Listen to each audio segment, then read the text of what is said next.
Welcome to ज़रूर life style. अस्सलाम वालेकुम जी। मैं बिल्कुल ठीक ठाक खैरियत से, उम्मीद है कि आप सब भी बिल्कुल ठीक ठाक खैरियत से होंगे। चलिए जी शुरू करते हैं अपना आज का ब्लॉग। तो आज का ब्लॉग सहरी से स्टार्ट कर रही हूँ। और जी यहाँ पर रही थी सहरी, तो मदर इन लॉ जैसे ही उठी थी तो आलू कट करके फ्राई होने के लिए रख दिए थे। तो यहाँ पर जी आलू फ्राई हो गए थे, तो मैंने इनको साइड में कर लिया था। जो भी थोड़ा बहुत ऑयल था इसमें एक्स्ट्रा, तो वो बीच में आ जाएगा। और जी आलू थोड़े से इसलिए हैं कि सिर्फ सिस्टर इन लॉ को ही आलू खाने थे, बाकी सबको भिंडी खानी थी, तो मैंने भिंडी भी फ्राई कर ली थी। यहाँ पर जी रोटियाँ बन गई थी। और जी यहाँ पर दही जमाने के लिए दूध को हल्का सा नीम गर्म कर लिया था, और बस इस बाउल में डाल के 2 चम्मच दही के ऐड कर लिए थे। और इस बस अच्छे से कवर करके मैं अवन में रख दूँगी।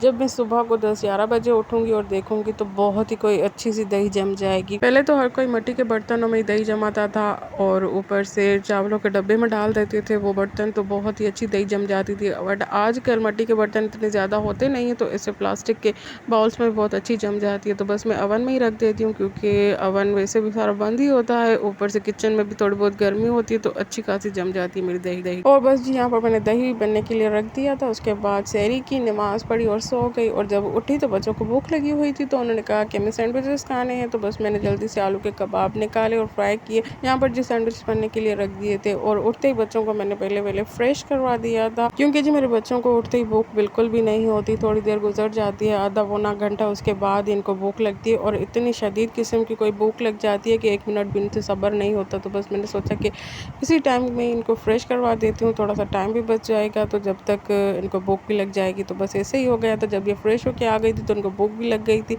और यहाँ पर जिनके सैंडविचेस भी हो गए थे रेडी, तो बस मैं इनको सर्व कर टीवी चला के बैठा के आ गई थी, ताकि ये आराम से स्क्रीन टाइम एंजॉय करें और खाएं भी। वैसे नहीं तो अगर बच्चों को बिजी ना किया जाए तो वो भी हमारे पीछे पीछे लगे रहते हैं, वो भी डिस्टर्ब हो जाते हैं और हम भी डिस्टर्ब हो जाते हैं।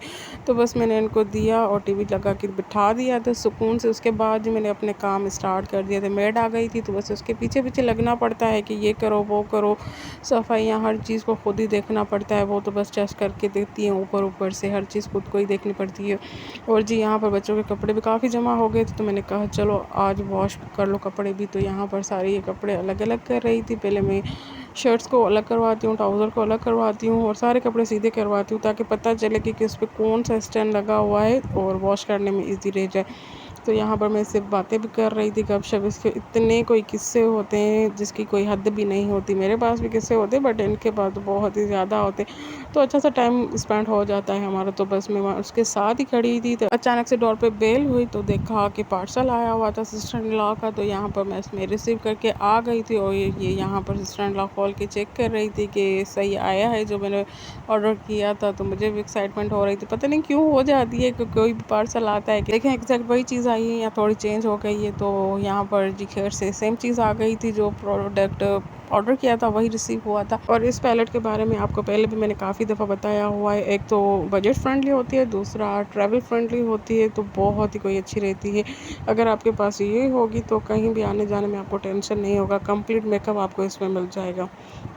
उसके बाद जी आ जाते हैं अपनी रूटीन की तरफ। जी हमारा रूटीन किचन से स्टार्ट होता है और किचन पे ही ख़त्म होता है। सभी हाउसवाइफ का यही हाल होता है, बट रमज़ान में कुछ ज़्यादा ही टाइम हमारा किचन में ही गुजर जाता है। वैसे तो आप ऐसे ही कहते हैं कि बस रमज़ान है, रोज़े हैं, कुकिंग कम होगी, बट ऐसा नहीं होता, कुछ ज़्यादा ही कुकिंग हो जाती है। तो यहाँ पर जी बस मैं सालन बनाने की तैयारी कर रही। आज मुझे आलू मटर कीमा बनाना था, तो बस आते ही मैंने प्याज ब्राउन होने के लिए रख दी थी। जब प्याज ब्राउन हो गई तो मैंने उसमें टमाटर डाल दिए थे। जब टमाटर सॉफ्ट हो गए तो उसमें मैंने यहाँ पर गोश्त ऐड कर लिया था। थोड़ी बहुत बूटियाँ मैं ऐड कर लेती हूँ, जिससे कीमा खाना होता है तो वो कीमा खा लेता है, और जिसे बूटियाँ खानी होती तो वो बूटियाँ खा लेता है। तो बस यहाँ पर मैं इसकी थोड़ी सी बुनाई कर लूँगी सारे मसाले वगैरह डाल के, और उसके बाद पानी डाल के गलने के लिए छोड़ दूँगी। जब कीमा और गोश्त गल गया था तो मैंने मटर और आलू भी ऐड कर लिए थे, थोड़ी देर और इसे पकने के लिए छोड़ दिया था। जब आलू भी हाफ डन हो गए थे तो उसके बाद इसकी बुनाई कर रही थी। तो बस मैं यहाँ पर 10 to 15 मिनट से अच्छे तरीके से भून लूँगी,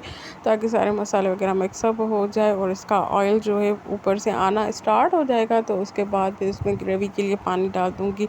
और जी साथ ही मैंने पानी बॉयल होने के लिए रख दिया था, क्योंकि जी आ गई थी मेरे बच्चों की सेकंड फरमाइश के हमें जेली खानी है। तो मैंने कहा चलो सालन भी साथ साथ पकता रहेगा, और आपके लिए मैं जेली बना रही हूँ। तो यहाँ पर जी जब पानी बॉयल हो गया था तो मैंने जेली का हाफ़ पैकेट इसमें ऐड कर लिया था। इनफ हो जाता है, हाफ़ पैकेट भी 2 प्याले आराम से बन जाती है और दोनों मज़े से खा लेती हैं। तो बस जी अच्छे तरीके से इसे 2 से 3 बॉयल आने तक मैं वेट करूँगी ताकि अच्छे तरीके से ये बन जाए।